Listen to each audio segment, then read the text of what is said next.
another tweet that I saw. You were on Get Up in the beautiful New York, downtown New York studios that the worldwide leader in sports has for that program.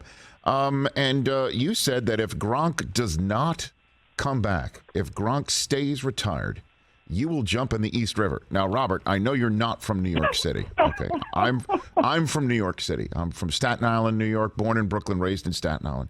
The East River is not something you want to jump into, RG3. You want no piece of the East River. You want no piece of it. Yeah, Rich, I was told shortly thereafter that, there's a chance that if I jumped into the East River, I could walk out a couple inches taller, maybe have an extra toe or a foot. Yes, sir. So I'm really I'm praying every night, please, God, let Rob Gronkowski come back so I don't have to jump into the East River in the winter.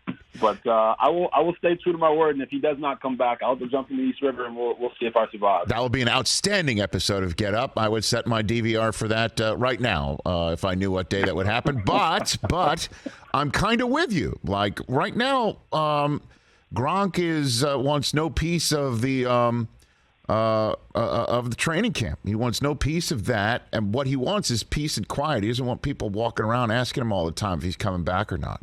That's the way I'm kind of reading it right now. Rich, I read it the same way. Look, Gronk saw what Brady did, and once Brady retired, after a couple weeks, people kind of died down on talking about where he was going or what he was going to do. And I think Gronk's feeling the same way. For his mental health, doesn't want to be talked about all the time about whether he's coming back or not. And then for his physical health, missing training camp, the preseason, and maybe the first 8-9 weeks of the season is going to be the best thing for Rob Gronkowski. This guy went from the WWE back to the NFL and won a Super Bowl. So I put nothing past him. I think that he's still a great player. He had 800 yards receiving last year and was on pace to have another monster year before he got hurt and banged up there near the end. But Rob Gronkowski is one of my favorite players. I love the Gronk spike. I love his attitude, the energy he brings to the game. And I know him retiring probably made a lot of fans, sad because he's just such a fun player. And I think when Brady makes that call come week 12, 13, he'll pick up and come back. I love the use of when, not if, in that phrase, RG3. Yeah. I love that because you're right, though. I mean, he's going to make that phone call. I mean, and that's with all due respect to his entire depth chart at the tight end position. Nobody's Gronk in terms of experience and history with Tom Brady. Nobody is Gronk.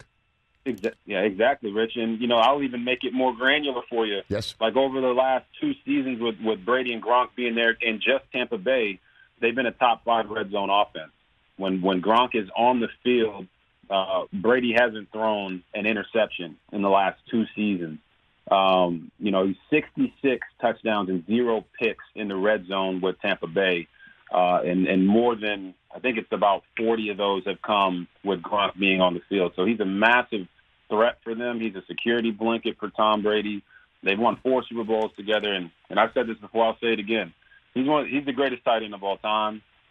He's won 4 Super Bowls with Brady as Brady's tight end, and he saved Brady's tight end a lot of times as well. So I think Tom Brady will be making that call. It's not a matter of if, like you said, it's a matter of when.